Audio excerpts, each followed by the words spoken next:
जो ज़बूर 72 है, ये मसीह की पेशन गोई करता है, उसके कफ़ारे के बारे में भी, उसकी बादशाहत के बारे में और उसके नाम के बारे में। और अगर हम लूका 24 बाब पढ़ें, उसकी 44 आयत में लिखा है, जब तुम्हारे साथ था कि ज़रूर है कि जितनी बातें मूसा की तौरेत और नबियों के सहीफ़ों और ज़बूर में मेरी बाबत लिखी हैं पूरी हों। बहुत सारे सहाइफ में, ज़बूर में हमें मसीह यीशु की पेशन गोइयाँ हमें नज़र आती हैं। आज हमने ख़ास त्वार रखा है, ज़बूरों का त्वार, और मैं इस ख़ास मौका पर जितने भी पाकिस्तानी प्रस्तार हैं, खुदा उनको बरकत दे। आपके गाने के वसीला से हमें बरकत मिलती है, खुदा के मौज़ात का तजर्बा करते हैं। जब आप खुदा की हम्द व सताइश करते हैं तो मेरी ज़रूर तमाम प्रस्तारों से जो पाकिस्तान में हैं उनसे ये दरख्वास्त है कि जब भी जहाँ पर भी आपको खुदा मौका दे तो कोशिश करें कि आप ज़बूरों से खुदा की इबादत का आगाज़ करें। जो मेन लाइन चर्चेज़ हैं वो ज़बूर गाते हैं, लेकिन बहुत सारे जो मेरे पेटी भाई हैं वो ज़बूर बहुत कम गाते हैं। बहुत सारे बाज़ का प्रस्तार अपने लिखे हुए गीत इंट्रोड्यूस करवाते हैं, अच्छी बात है, गीत गाने चाहिए। हम अपने म्यूज़िक के वसीला से, मुख्तलिफ मेथड के वसीला से खुदा की हजूरी लाने की कोशिश करते हैं। लेकिन मैंने अपनी ज़िंदगी में एक ही फार्मूला सीखा है, यही आपको बताना चाहता हूँ। अगर आप खुदा की हजूरी मीटिंग में चाहते हैं तो आंखें बंद करके सर झुका कर ज़बूर गाना शुरू कर दें, खुदा की हजूरी आ जाएगी। क्योंकि जब आप ये गाते हैं तो आप कलाम गाते हैं, गीत ख़त्म हो जाते हैं, उसमें जिस्म ने हो सकता है सारे गीत लिखे हों, बहुत सारे की शायरी बड़ी ख़राब होती है, बाद में कुछ अरसे के बाद कोई इनको याद भी नहीं रहता है। लेकिन खुदा का कलाम जब भी आप गाएंगे हमेशा आपको ताज़गी देगा।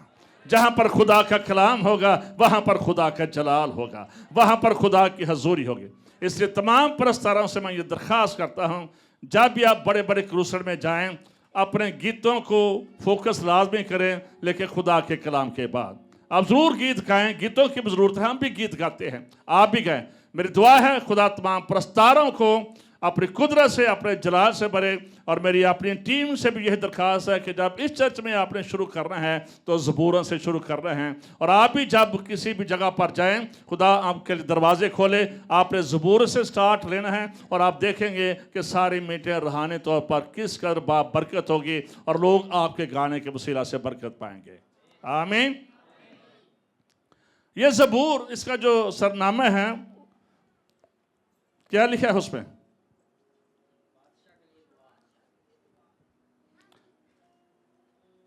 बहुत सारे जो थियोलॉजन हैं, जिनमें स्पर्जन हैं और हैं जॉन एल्वन हैं, बहुत सारे और हैं, उन सब का ये ख्याल है और ऐसा ही है कि ये ज़बूर जो है ये दाऊद बादशाह ने लिखा। लेकिन कई लोग इसको कहते हैं कि ये सुलेमान का ज़बूर है और उसने लिखा, लेकिन इसको दाऊद बादशाह ने लिखा। ये ज़बूर, इस बात को याद रखें, आई.जी. शहबाज साहब ने इसका तर्जमा किया। सारे जो सियालकोट कन्वेंशन गीतों की किताब है उन्होंने तर्जमा किया। और जो आई.डी. शहबाज सबसे ज़्यादा ज़बूर गाते थे और उनका जो फेवरेट साम था वो ज़बूर 72 था। और उनकी जो कब्र है, उनकी कब्र के ऊपर भी ज़बूर 72 ही लिखा हुआ है। ये ज़बूर बड़ा मज़ेदार है, बड़ा बरकत है। और ख़ास तौर पर हम पहला सलातीन उसकी पहला बाप उसकी 30 आयत पढ़ें तो वहाँ पर लिखा है कि सचमुच जैसे मैंने खुदा इस्राएल के खुदा की कसम तुझसे खाई और कहा कि यकीनन तेरा बेटा सुलेमान मेरे बाद बादशाह होगा और वही मेरी जगह मेरे तख्त पर बैठेगा, सो सचमुच मैं आज के दिन वैसा ही करूंगा। दाऊद बादशाह ने अपना कलाम अपनी बीवी बत्शबा से किया। उसने कहा कि मेरा तेरे साथ अहद है कि जो तेरा बेटा सुलेमान है यही मेरे बाद इस्राएल का बादशाह होगा, और ये मैं आज ही के दिन करता। और कहते हैं कि जब ये दाऊद बूढ़ा हो गया, उसने जब ये हुकूमत सुलेमान बादशाह को देनी थी, तो उस वक्त उसने ये दुआ दी थी उसको। और उसके बाद जितने भी बनी इस्राएल के बादशाह आते रहे, तो उनको ये दुआ, जो पुराने अहदनामा की कलीसिया है, और उस वक्त जब भी कोई बादशाह आता तो ये दुआ देते थे।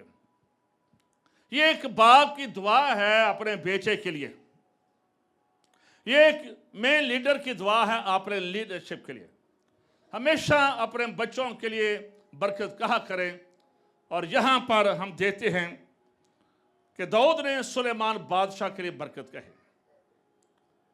शुरू में ये लगता है कि ये ज़बूर सुलेमान बादशाह के लिए है, लेकिन जैसे जैसे आप इसको गहरे में सुनते हैं, पढ़ते हैं, जानते हैं, तो फिर लगता है ये बात तो किसी और की हो रही है, ये तो किसी और को इसमें एड्रेस किया गया है।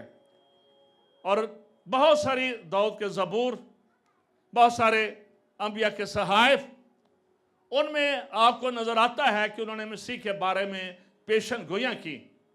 और असल में ये जो पेशन गोई हो रही थी कि तेरा नाम, तेरी बादशाह सदा रहेगी, ये यीशु के बारे में हो रही थी। शायद बज़ाहिर सुलेमान बादशाह दाऊद को नजर आ रहा है, लेकिन इन स्पिरिट जो कुछ हो रहा था वो रूह में हो रहा था। और उस वक्त क्योंकि अभी मसीह आए नहीं थे, इसलिए मसीह के बारे में ये ज़बूर लिखा गया। इसलिए कहा जाता है रहेगा नाम सदा तिकर मसीह का। ये ज़बूर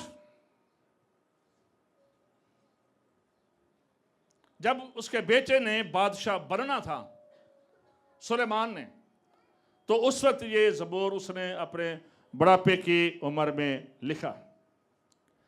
इसमें अगर शुरू की याद पढ़ें, जो मेरे पास नामा है उसमें लिखा है सुलेमान का मज़मूर, क्योंकि कुछ लोग कहते हैं कि ये सुलेमान ने लिखा। सुलेमान ने हो सकता है इसको मैनेज किया हो, तरतीब दिया हो, लेकिन बेसिकली ये दाऊद ने लिखा था। पहली आयत से, ऐ खुदा बादशाह को अपने हिकाम और शहजादा को अपनी सदाकत अता फरमा, वो सदाकत से तेरे लोगों की, इंसाफ से तेरे गरीबों की अदालत करे। यहाँ पर दाऊद बादशाह अपने बेटे सुलेमान के लिए एक दुआ मांगता है खुदा की हजूरी में, और वह दुआ है कि खुदा इसे सदाकत अता फरमा, इसे सच्चाई अता फरमा, ताकि जब ये अपनी तख्त पर तख्त नशीन हो तो ये दनाई से हुकूमत को चलाए, ये अदल के साथ फैसले करे, ये किसी की सैर ना मारने वाला हो। इसलिए दाऊद ये दुआ करते हैं अपने बेटे के लिए कि खुदा मेरे इस बेटे को हिकमत से, दनाई से, इंसाफ की रूह से भर दे। और सिर्फ यही नहीं, अगर पहला सलातीन उसका 3 बाब पढ़ें तो वहां पर लिखा है कि सुलेमान ने बहुत सारी कुर्बानियां, सोतनी कुर्बानी गुजरानी, और जब उसने सोतनी कुर्बानी गुजरानी तो उसी रात खुदा ख्वाब की सूरत में सुलेमान बादशाह पर ज़ाहिर होते हैं। और खुदा ताला इस बात से खुश थे कि पहले कभी इसराइल में इतनी कुर्बानियां नहीं हुई जितनी सुलेमान बादशाह ने एक ही टाइम में मुझे खुश करने के लिए ये सोतनी कुर्बानियां की हैं। उसी रात खुदा उस पर ज़ाहिर होता है। इस बात को याद रखें, वो कुर्बानियां जो बाय हार्ट की जाती है, दिल से की जाती है, वो आपके लिए समान को खोलती है, वो आपके लिए बरकत लेकर आती है, जो शुक्रगुजारी दिल से की जाती है, खुदा की मेहरबानियों को जब याद किया जाता है, तो आपकी शुक्रगुजारी आपके लिए जिंदगी लाती है, आपकी शुक्रगुजारी आपके लिए आसमान को खोल देती है।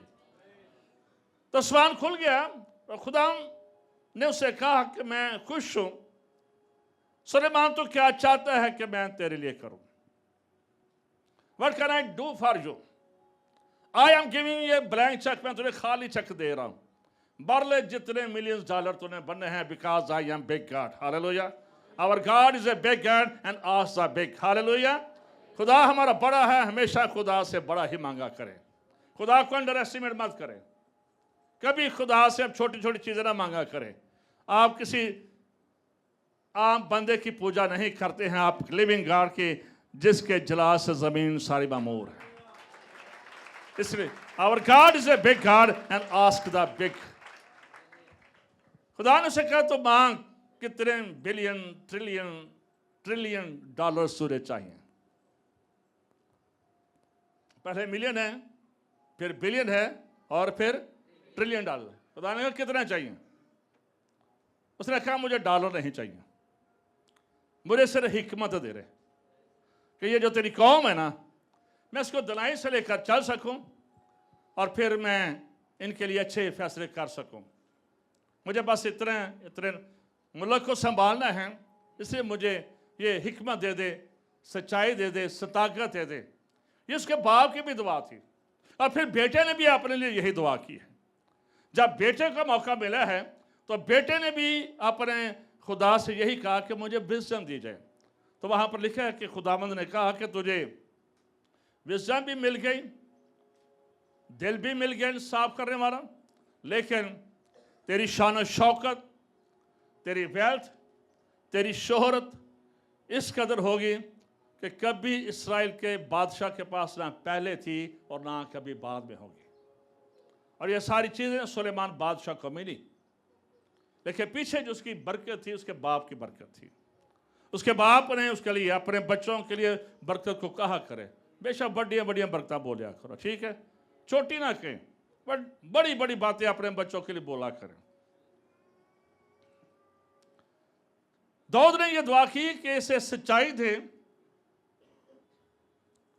क्योंकि जब सच्चाई से, अदल से फैसले होंगे तो अवाम खुशहाल होगी।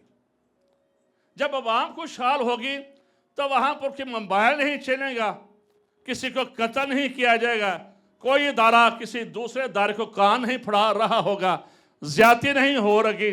और अगर इंसाफ है, अगर इंसाफ के साथ सारी चीज़ें कनेक्टेड हैं, अगर इंसाफ होगा तो वाम भी एक दूसरे से प्यार करेंगे और कोई डाका जनी नहीं होगी, कोई जनसी तशद्दुद नहीं होगा। जब इंसाफ मिलेगा, लोगों को डर होगा कि हम रुपया पैसा देकर बच नहीं सकते हैं। और हमारे मुल्क में अगर जो प्रॉब्लम है, यहाँ पर क्यों एवरीडे रोज़ ही अखबार पढ़े ना तो हर रोज़ ही कितने लोग मार जाते हैं बगैर किसी वजह के। रात को भी बस से लोगों को उन्होंने तारा पंजाबियों को मारा जो ईरान जा रही थी। उससे पहले भी कई, परसों भी बहुत सारे लोग मरे, कल भी मरे। किसी कोई गले काट रहा है, कोई कुछ कर रहा है, बहुत कुछ हो रहा है। एवरीडे बहुत सारे घर वाले ही घर वालों को कत्ल कर रहे हैं। और फिर महंगाई है इस कदर है कि हर कोई अपने रोज़ की रोटी पूरा करना चाहता है। तो इसलिए दाऊद ये दुआ करता है कि खुदा अगर इंसाफ होगा ना तो बेसिक नीड्स इनको मिलेंगी। जब बुनियादी ज़रूरियात इनको मिलेंगी। बाहर के मुल्कों में अगर ब्रिटिश में जाए ना तो ब्रिटिश में जो पंजाबी का जो वेला बंदा ना उसे एक अलाउंस दिया जाता है, उसे एक स्कॉलरशिप कह लेके दिया जाता है कि तेरे पास काम नहीं है, ताकि जब तक तुझे काम नहीं मिलता।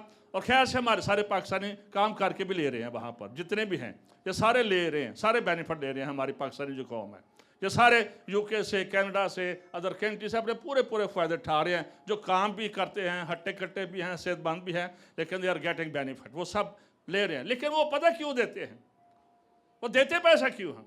उनके पीछे एक सोच है, अगर इसके पास पैसे नहीं होंगे तो ये किसी को गोली मारेगा, ये किसी को छुरी मारेगा, ये किसी के साथ तशद्दुद करेगा या अपनी ज़रूरत पूरी करेगा। इसलिए हम गवर्नमेंट इसकी ज़रूरत पूरी करते हैं, हम गवर्नमेंट इसकी ज़रूरत पूरी करते हैं ताकि वाम आपस में इनके बीच में डाका जरी ना हो और चोरी डाके ना हो। इसलिए जहां पर ऊपर दनाई वाले लोग होंगे और सच्चे लोग होंगे, ये नहीं कि वो तकरीर कर रहे हैं तो कुछ है, जब प्रैक्टिकल सीट पर हैं तो कुछ है, वादे कुछ हैं, हो कुछ रहा है, अवाम को कोई तस्वीर दिखा जा रही है, लेकिन जब हुकूमत में आते हैं तो फिर की और तस्वीर दिखाना शुरू कर देते हैं। नहीं, दाऊद ये कहते हैं मेरे बेटे को खुदा सुलेमान को ऐसी हिकमत देना कि ये अंदर भी सच्चा हो और ये बाहर भी सच्चा हो, इसकी जिंदगी में सच्चाई हो, इसकी जिंदगी में सदाकत हो, ताकि जब भी मुश्किल वक्त आए तो ये अच्छे फैसले खुदा कर सके। और आज हमारे मुल्क में अदलिया आज़ाद नहीं है, जिसकी वजह से अरकी कानून है तो गरीब आदमी पर है, जिसके कोई सोर्सेस नहीं हैं, बाकी बड़ों के लिए कोई कानून नहीं है। कोई किसी को किसी वक्त भी पंजाबी जी छितर मारने शुरू कर देते हैं। तो ये नाइंसाफ़ी है जिसकी वजह से मुल्क में प्रॉब्लम है। जिस दिन अदलिया इंसाफ करेगी, जिस दिन इस मुल्क में इंसाफ होगा तो लोग यहाँ पर खुशहाल होंगे। फिर हमें IMF के आगे कशकोल लेकर नहीं जाना पड़ेगा, ये उस वक्त तक टूटेगा नहीं जब तक सबकी ज़िंदगी में खुदा का खौफ नहीं होगा। चूँकि खुदा का खौफ नहीं है इसलिए ये वो अवाम के लिए कुछ नहीं करते। दाऊद यही कह रहा, खुदा इसके अंदर तेरा खौफ हो, जब खौफ होगा तो हिकमत होगी, डर होगा, और ये अपनी वाम से प्यार करेगा, अपनी वाम का ख्याल रखेगा, उन्हें तकलीफ नहीं देगा। चूँकि हमारे ये पाकुर के काम है, चूँकि हमारे मुल्क में ये कमी है, इससे जो आता है वो ज़ालम आता है अवाम पर, बिजली की सूरत में, गैस की सूरत में, टैक्सेस की सूरत में बरमार कर देते हैं और सारे अखराजात गरीब अवाम से निकाले जाते हैं। और उसकी बुनियादी वजह क्या है? फियर ऑफ गॉड नहीं है, फियर ऑफ गॉड नहीं है, विजडम नहीं है।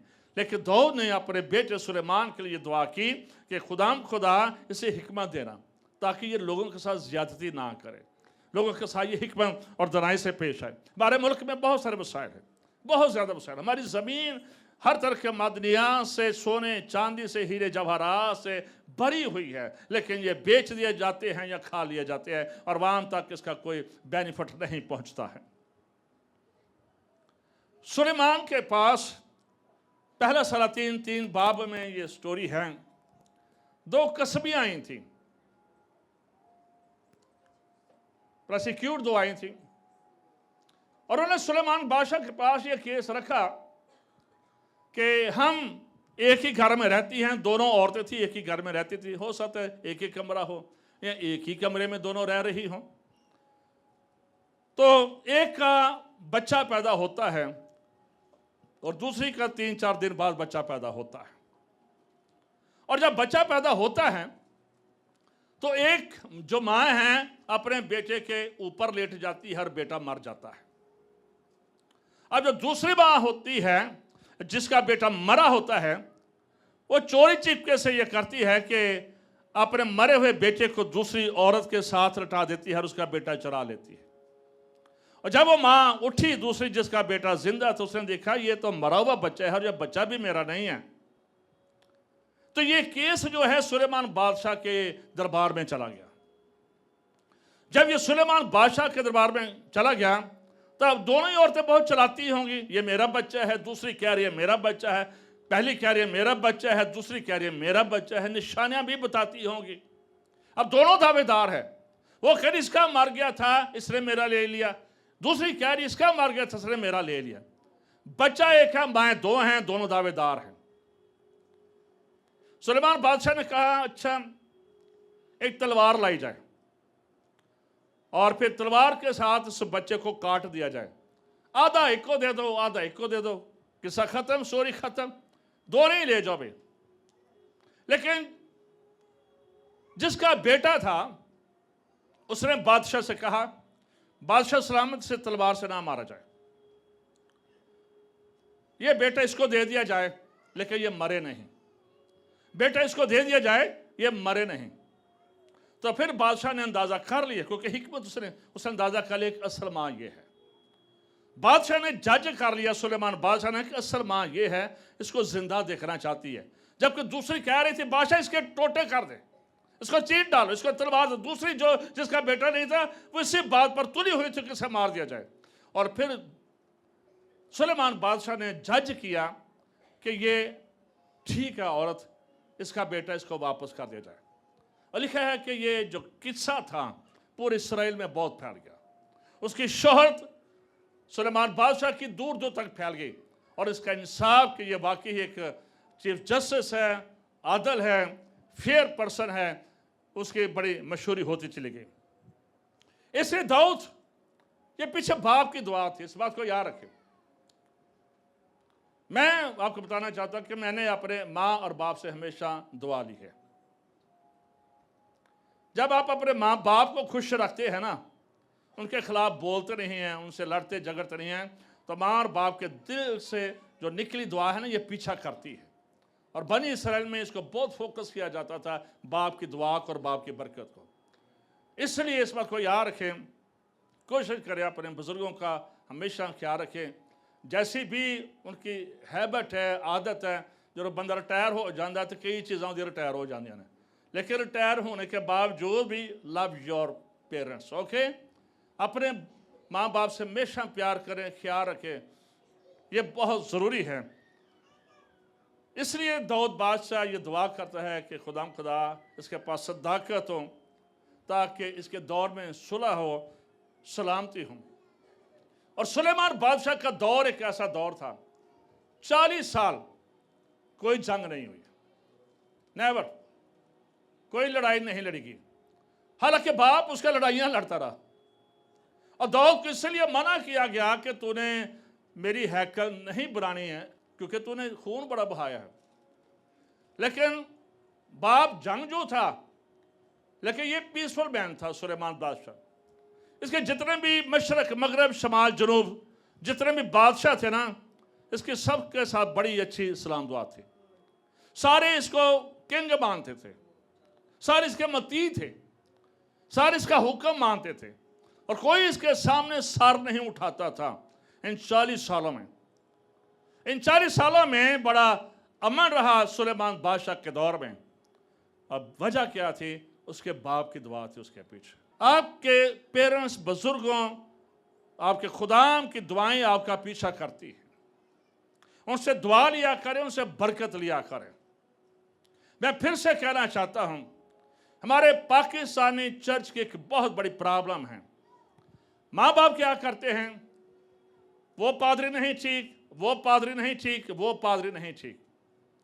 अब ये जो बीज है ये बच्चों में जा रहा है। बच्चे सुन रहे हैं पादरी कमर क्या कह रहा है, बच्चे सुन रहे हैं ताहिर साहब क्या कह रहे हैं, बच्चे सुन रहे हैं पास्टर शरून क्या कह रहे हैं, सुन रहे। जब बच्चा 5 माह का होता है, कितने माह का? अपनी माँ के पेट के अंदर, अपनी माँ के पेट के अंदर जब वो 5 माह का होता है तो अपने पेरेंट्स की बातों को फॉलो करना शुरू कर देता है। वो रिसीव करता है। What are you speaking? आप जो कुछ कह रहे हैं आपका बच्चा आपके पेट में सुनता है उस आवाज को, उसकी शख्सियत वैसे डेवलप हो जाती है। और माँ बाप बुराई, अगर माँ बाप लड़ रहे हैं, भांडे तोड़न डे ने, सौरे के खिलाफ गल्लां होण डईयां ने, और हम बाजू का ये सोचते हैं कोई नहीं, जो बड़ा होएगा 8वीं 9वीं चाहेगा 14-15 का ठीक हो जाएगा। लेकिन दूसरी बात जो उन्होंने अच्छी बताई वो भी बढ़िया, कहते थे कि जब हम बच्चों को बचपन ही से उनकी टेर कितर नहीं करते हैं, फिर वो बातें उनके ऊपर लेंटर पड़ जाता है। लेंटर क्या पता है? ये नहीं, आम बंदा नहीं तोड़ सकता, पक्की हो जाए। फिर हम कोशिश करते हैं, बच्चे फिर नशे में चले जाते हैं, या सोसाइटी में चले जाते हैं, लेकिन उनके बीच में जो बीज बोया है वो माँ बाप ने बोया है अपने घर में बैठकर। चर्च में यहाँ पर आपको अच्छी तलकीन की जाएगी कि आप ये ना करें, आप वो ना करें, आपको अच्छी तरह, लेकिन बुराई कहाँ से वो सीख रहे हैं? अपने घर से, अपने बच्चों के सामने अपने पास्टर की, किसी और पास्टर की, किसी और भी रिश्तेदार की कभी बदखोई ना करें। और आपने कुछ डिस्कस करना है तो लहदा कर लें, लेकिन बच्चों के बीच में ये बीज उनकी जिंदगी में ना बोए। अपने बच्चों की जिंदगी में कांटे मत बोए, अपने बच्चों की जिंदगी में ये ऊंट कटारे मत बोए। अपने बच्चों की जिंदगी में बड़े साइलेंट रहें, बड़े साबर रहें, बड़े तहम्मुल से रहें। बीवी के साथ के मसला है तो आराम से बात कर लें, जरूरी नहीं कि बात सुनकर ठा ठा होना शुरू हो जाए। Very humble and very patient, very humble होना सीखें। खुदा किसी से बोल तो नहीं रहा। अब मैंने नहीं कहना हाथ उठाएं, किसी ने नहीं उठाना कहीं कर चला दे, लेकिन कोई ना कोई तो है जिसके लिए मेरे तो नहीं था लिखा, लेकिन खुदा उस तरफ ले गया है। तो फिर से मैं कह रहा हूं, सीड अपने बच्चों में गुड सीड सो करें। ओके, मुस्बत बातों का। आज चर्च में सारी हमने ये सीखा, हमने ये सीखा, हमने ये सीखा, ये बात करें, बच्चा माँ के पेट में ये बातें करे, अच्छी बातें करे। और यहूदी माएँ यही करती हैं एक्चुअली, इसलिए वो पूरी दुनिया पर छोटा सा इन्नी की लंबी जी पट्टी है, सारे ने वक्त पाया होना। वजह क्या है कि उनकी माएँ अपने बच्चों की, उनके बाप अपने बच्चों के डेवलपमेंट में वैसे करते हैं। इसलिए दाऊद भी कह रहा था कि खुदा पाक खुदा इसकी मदद करना, इसकी रहनुमाई करना। और फिर से मैं कहना चाह रहा हूँ, अपने घर में खुदा के खादमों के खिलाफ कभी भी ना बोले। एक बहुत बड़ा, इसकी बहुत बड़ी फसल काटनी पड़ती है, मैं आपको बता दूँ। क्योंकि खादम गुनाहगार है, खताकार है, वो खुदा के सामने जवाब दे। अगर मैं कोई झूठ बोल रहा हूँ, मैं कोई फ्रॉड कर रहा हूँ, मैं कोई गलत कर रहा हूँ, आई एम अकाउंटेबल। ये नहीं कि मुझे कोई छूट मिल जाएगी, मुझे भी छूट नहीं मिलेगी। जैसे आप मेरी वजह से आप गुनाहगार क्यों हो, मेरी लानत आप अपने ऊपर क्यों ले। अपने लिए हमेशा ब्लेसिंग को इकट्ठा करें, अपने एनवायरनमेंट को चेंज करें, अपने माहौल को चेंज करें, अपनी आदत को चेंज करें और खुदा का शुक्र करें हर हालात में। बहुत सारी डिटेल है दाऊद ने अपने बेटे के लिए कही कि जब पहाड़ों से फल पैदा हों, ये उसकी माशी बरकत थी, ये उसकी माशी बरकत थी, ये फाइनेंशियली ब्लेसिंग थी उसके पास कि खुदा का ये गरीब बादशाह ना हो, ये गरीब बादशाह ना हो, इसके पास बहुतात के साथ फ्रूट हो, हदियां इसके पास, कीमती चीजें इसके पास आए, पहाड़ों से आए, मशरक से आए, मगरब से आए, अमेरिका से आए, बांग्लादेश से आए, सऊदी अरब से आए, पाकिस्तान से आए, चारों कोनों से इसके लिए खुदा का ब्लेसिंग आए। और कौन सी मलका उसे मिलने आई थी? सारे बोले कौन सी? पता, उसके पास जो चीजें थी ना, वो उसी वक्त आई हैं इसराइल में, उसके बाद नहीं आई। कलाम में लिखा है बेहतरीन मसाला, बेहतरीन डायमंड, हीरे जवाहरात आए, और भी कई चीजें होंगी। और कलाम में लिखा है उसके बाद ऐसी चीजें आई नहीं इसराइल में। और पता है वो सोना कितना लेकर आई थी? 120 कंतार, 120 कंतार। एक कंतार में 38 किलो होते हैं। वो सिर्फ सभा की मलका 4080 किलोग्राम सोना लेकर आई थी। कितना जी? 4080 एक मलका, ये वो लेकर आई थी। और जिसको सालाना दूसरे बादशाह चीजें देते थे, उनकी लैदा है, इसलिए उसके बर्तन भी सोने थे, उसके लोटे भी सोने के थे, उसके खाने पीने भी चीजें सोने थे, उसके घर में महल में सोना ही सोना था। कीमती कपड़े, कीमती लिबास, कीमती चम्मच, कीमती कांटे, सारे सोने के, हर चीज वो सोने से भरी हुई थी। उसके घर में जब जाते थे, उसके महल को देखते थे, उसकी चीज़ों को देखते थे, उसके नौकरों को देखते थे, उनकी शान शौकत देखते थे, उनकी सेटिंग देखते थे, उनके कपड़े देखते थे, उधर ही दंग रह जाते थे। सभा की मलका दंग रह गई कि ये क्या बादशाह है, क्या इसकी धन दौलत है, क्या इसकी शान शौकत है। लेकिन पीछे उसके बाप की दुआएं थी, उसके बाप की दुआएं थी। बाप ने उसके लिए दुआ की थी कि खुदा इसे प्रोविजन दे, इसे जस्टिस दे, इसे विजडम दे, इसे सॉवरेनिटी दे। ये 7 तकरीबन तरह की दुआएं बनती हैं, लेकिन मेनली जो मैंने कहा कि हिकमत, अदालत और फिर माशी खुशहाली, और ये सारी चीज़ें सुलेमान बादशाह को मिली। लेकिन ये सारी 100% नहीं थी, ये सारी 100/100 नहीं थी। एक वक्त आया कि जब सुलेमान बादशाह ने हैकल को बनाया और फिर जब उसने अपना महल बनाया, तो उसने लोगों पर टैक्स लगा दिया, इसने लोगों पर भारी टैक्स लगा दिया। और यही वजह थी कि जब सुलेमान हट गया था बादशाह से, तो इसके बेटे यरोबाम के पास लोग आए थे। यरोबाम शायद लोग आए थे, कहने लगे तेरे बाप ने हम पर टैक्सों की सूरत में ना साढ़े ने यूनिट बड़े महंगे कर देते हैं। बादशाह सुलेमान ने गैस भी बड़ी महंगी कर दी। बादशाह सुलेमान ने हमारा खाना पीना बड़ा ही तंग कर दिया। अब मेहरबानी कर, तेरे आगे हाथ जोड़ते हैं, तू नया आया है, तो साढ़े ते मेहरबानी करो, हमारा जुआ हल्का किया जाए। इसका मतलब है कि लोग हैप्पी नहीं थे, उनके ऊपर भारी टैक्स थे, शुरू में नहीं थे, लेकिन बादशाह सलामत ने चूंकि ब्याह बड़े कर ले हैं, 1000 बुढ़ियां से उन्होंने खर्चा ही पूरा करना सी, तो उनका खर्चा तो ना था। आम पिंडों से फड़ियां नहीं सन, सारी कहना कि शहनशाह दी कुड़ियां सन, वो भी शहजादियां थी। अब उनका खर्च तो चलाना था। अब बादशाह सलामत क्या करते थे, अवाम का अर्क निकालते थे। उसने अर्क निकाला अवाम का बेसिकली, और यही वजह थी कि लोग उसके बेटे के पास आते हैं, अरबाम साहब हम तुम्हें अर्क मिन्नत करते हैं कि हमारे टैक्स हल्के किए जाएं, हमारे ये बहुत भारी हो गया हमें अपना घर का सिस्टम चलाना, ये तो हम बिल नहीं देंगे। लेकिन वो तो बिल है इसलिए नहीं किया होना। लोग आए थके थे बेसिकली, बेशक सलामती थी, कलाम में भी लिखा है, लेकिन लगता है कि अंदरों तंग हो गए सब, क्योंकि टैक्स महंगाई की वजह से। और सिर्फ यही नहीं, उसने वहां पर सुलेमान ने टैक्स बेहद लगा दिया।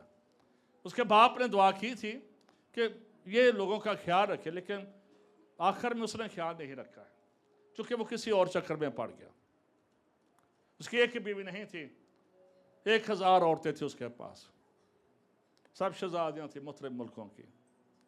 अपने इस्लाम का बढ़ाने के लिए वो गलत डिसीजन करता चला गया। सम टाइम जब पैसा आता है तो गलत डिसीजन हो जाती है, हिकमत चली जाती है। सुलेमान बादशाह के साथ भी यही हुआ। लिखा है कि उसकी बीवियों ने उसका दिल खुदा से फेर दिया। वो शख्स जिसके साथ खुदा बातें करता था, जिसका सुपर नेचुरल एक्सपीरियंस था, जो बहुत कुछ था, अब एक वक्त आया है कि अपनी बीवियों ही को खुश कर रहा है, अपने खानदान ही को खुश कर रहा है। खुदा ने बुलाया है, खुदा ने हिकमत दी है, खुदा ने कालिंग दी है, तूने मेरा काम करना है। लेकिन बहुत सारे लोग अपने बच्चों की परवरिश में लगे रहते हैं और खुदा की खिदमत को इग्नोर कर देते हैं। ये बादशाह भी सिर्फ अपनी बीवियों को खुश कर रहा था, उनके साथ पहाड़ियों पर जा रहा है, उनके साथ ऊंचों पर जा रहा है, उनके साथ और सिर्फ यही नहीं, इसका नतीजा क्या निकला? इसका नतीजा ये निकला कि बादशाह भी फिर गया, अवाम भी फिर गए। पूरी जादूगिरी बुत परस्ती पूरे बने इसराइल में फैल गई, क्योंकि हेड ऑफ द डिपार्टमेंट खराब हो गया था। ये लिखा है हारून की दाढ़ी से बहता हुआ, अगर ऊपर हेड ठीक है ना, इस बात को याद रखे। मैं खुदा का शुक्र अदा करता हूँ कि मेरे जितने भी साथी यहाँ पर हैं, मिनिस्ट्री में हैं, खुदा के फजल से जितने भी एक्टिव टीम है जो मूव करती है मेरे साथ, वो सब ये सारे टीम ये खुदा से प्यार करते हैं, ये खुदा से मोहब्बत करते हैं। और यही वजह है, मैं फिर से कहना चाहता हूँ कि जिस दिन हमने 2000 का चर्च बना लिया ना, खुदा के फजल से पहले 6 माह के अंदर हमारे पास इतनी कांग्रेगेशन बैठी है। अब दुआ शुरू कर दें, यानी कि आपने खुदा से प्रोजेक्ट बनाकर, मैंने किसी जगह पर नहीं जाना ना, मैंने प्रोजेक्ट लोगों के सामने रख रहे हैं, और प्रोजेक्ट है तो खुदा की मेज़ पर है। हालेलुया। आपने बस दुआ करने कि खुदा बड़ा यकीन मेरिकल कर दे साढ़े लिए, ताकि हम अच्छी जगह पर, जहाँ पर 1,500-2 हज़ार की सिटिंग हो, खुली पार्किंग हो, सारे सिस्टम वहाँ पर लेके हों। टैक्स लगा दिए, खुदा से फिर गया, ये बातें उसकी जिंदगी में आ गई। गैर कौमा में बनी इसराइल कौम बुत परस्ती में चली गई, नाफरमानी में चली गई, और फिर उसके बेटे के दौर में डिवाइड हो गए। वो मुल्क जो खुदा ने दिया था वो तकसीम हो गया। उसके पीछे उन लीडर्स की खराबियां थी, इसलिए दौर ने दुआ दी थी। सुलेमान का नाम मिट गया, उसकी हुकूमत ख़त्म होगी। आफ्टर द 40 years वो ख़त्म हो गया। आज हम जब सुलेमान की बात करेंगे तो हमें हमेशा याद रहेगा उसके पास 1000 बीवियां थी, ये हम भूल नहीं सकते। बेशक उसने हैकल बनाए, उसने बहुत कुछ किया, अमन रहा उसके दौर में, लेकिन उसने टैक्स भी लगाए। ये चीज़ें उसके दौर में हों। और उसके बाद फिर ये ज़बूर का पहला हिस्सा है। ये सियालकोट कन्वेंशन में नहीं है, ना इसको गाया जाता है ही नहीं है। हम जो गाते हैं, हम 17 ऐसे गाते हैं। उसका नाम हमेशा रहेगा, जब तक सूरज है उसका नाम रहेगा और लोग उसके वसीला से बरकत पाएंगे। दुनिया में बहुत सारी हुकूमतें आई, बाबली आए, फारसी आए, यूनानी आए, सूरी आए, मुगलिया दौर आया, मुस्लिम हुकूमतें आईं। ब्रिटिश ने कहते थे कि ब्रिटिश की इतनी हुकूमत थी कि उनका सूरज नहीं डूबता था, लेकिन उनकी मलका मलका एलिज़ाबेथ इतने साल के बावजूद वो भी मर गई। ये सारे इनके जो लीडर थे इन हुकूमतों के मर गए और मिट्टी में चले गए। कल परसों मैं फेसबुक पर तस्वीर देख रहा था, कोहे नूर मिल का एक नाम था पाकिस्तान में, उनकी बड़ी जायदाद थी। परसों उस जिसका मालिक था ना असल जो सैगल था, उसकी तस्वीर किसी ने फेसबुक पर लगाई हुई थी। तो उस कब्र के बुरे हाल नहीं तो चलो होता है, कहाँ पर इतना अमीर शख्स था, कहाँ पर उसकी कब्र बिल्कुल खस्ता हाल में किसी ने तस्वीर खींच कर लगाई थी। बहुत सारे नाम आए, बहुत सारे बादशाह आए, बहुत सारे सुरमा आए, बहुत सारे हलाकू खां आए, बहुत सारे चंगेज़ खां आए, लेकिन सब के सब मिट चुके हैं और सब के सब कब्रों के अंदर पत्थरों के नीचे पड़े हुए हैं। एक ही नाम है जो सदा तीकर है, एक ही नाम है जो हमेशा रहेगा और जिसको हम गा सकते हैं, रहेगा ना सदा तीकर मसीदा, रहेगा ना सदा तीकर मसीदा, रहेगा जा तलक सूर, रहेगा रहे। सबने गाना खुदादा पाक, रहेगा खुदादा पाक ना है शान। दिल से आंखें बंद करके खुदादा पाक सदाती कर तुम्हारी को रहे सदाती। बुजुर्गी हाथ उठाकर आंखें बंद करके बुजुर्ग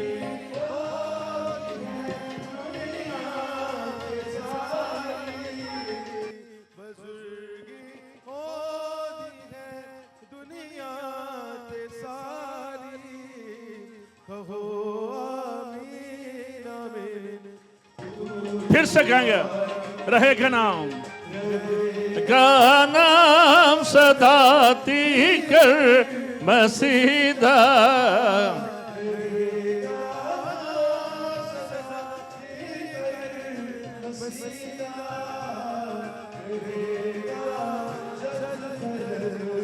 आइए जोरदार तालियां एक ही नाम के लिए जो सब नामों से आला और बेहतरीन नाम है, और यीशु नाम। हालेलुया।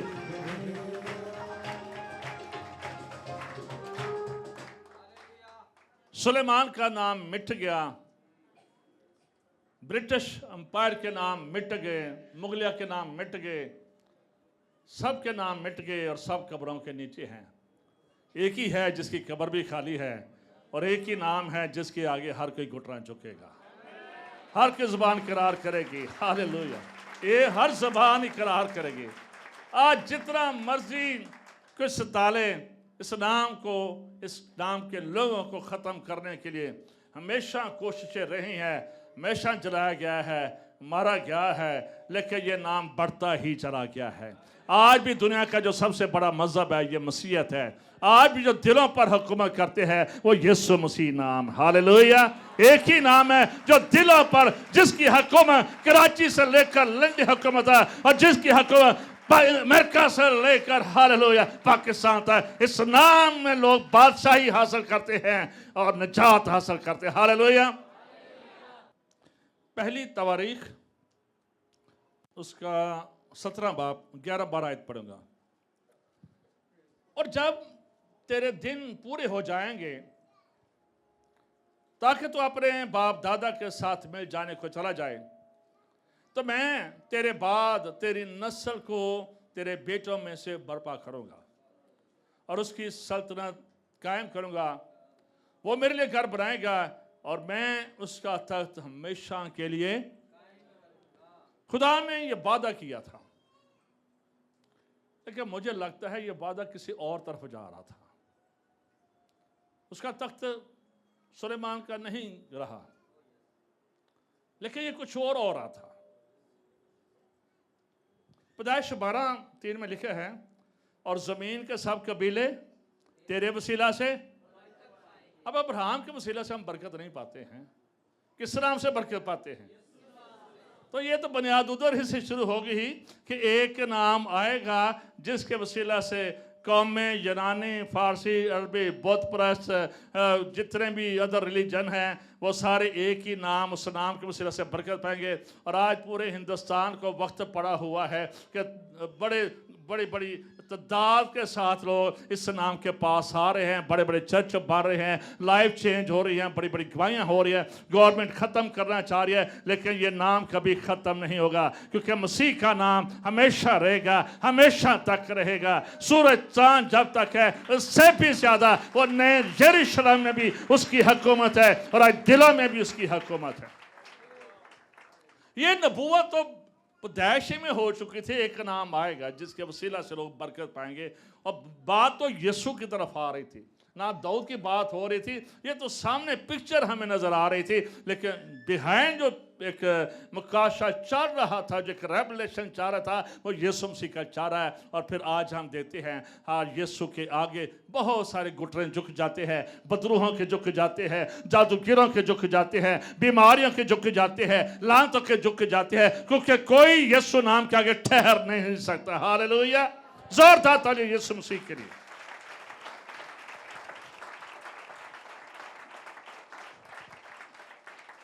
अगर मसीह का नसबनामा पढ़ें, मत्ती 1 बाब 1 आयत में लिखा है, यीशु मसीह इब्ने दाऊद और इब्ने अब्राहम का नसबनामा।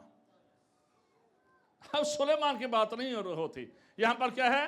यीशु मसीह इब्ने दाऊद, यानी कि यीशु ने उस नस्ल से पैदा होना था, इसलिए ये जो ब्लेसिंग थी, ये जो एक नाम रहना था, सादती का जिसने रहना था। और एक दौर आएगा, 1000 साल बादशाह आने वाली है, बहुत जल्दी सारी चीज़ें, सुर्ख बछड़े ज़बह हो रहे हैं, वेरी क्विकली बहुत सारी चीज़ें हो रही हैं, और बहुत जल्द कलीसिया उठाई जाएगी, और बहुत जल्द शहनशाहों का शहनशाह, बादशाहों का बादशाह, the king of glory, the Lord of the Lord, और खुदा बहुत जल्द ज़ाहिर होने को है। और पहले वो सेवियर बना था, लेकिन अब वो चीफ जस्टिस के तौर पर आ रहा है, एक आदल के तौर पर आ रहा है, और वो इंसाफ करेगा कामों का, और हर कोई घुटना उसके आगे झुकेगा और जानेगा एक ही खुदा। हालेलुया। लूका 1 बाब उसकी 32 और 33 आयत में लिखा है, वो बुजुर्ग होगा और खुदा ताला का बेटा कहलाएगा, और खुदा उसके बाप दाऊद का तख्त उसे देगा, और वो यकूब के घराने पर अब तक बादशाही करेगा, और उसकी बादशाहत का आखिर ना होगा। सुलेमान की बादशाहत उसके दौर में ख़त्म होगी, डिवाइड हो गए, नस पज गए, लेकिन एक ही बादशाह है, और वह यीशु बादशाह है। जो बादशाह पैदा हुआ है वो कहाँ पर है? अभी वो आसमानों पर है, अभी वो आपके बीच में है, और फिर से ज़ाहिर तौर पर फिर से अपनी दुल्हन कलीसिया के साथ आने वाला है। आइए किंग ऑफ ग्लोरी के लिए, किंग जो खुदावंद का खुदा है, बादशाहों का बादशाह के जोरदार तालियां। हालेलुया। यीशु नाम ही ऐसा नाम है कि जिसमें सलामती है।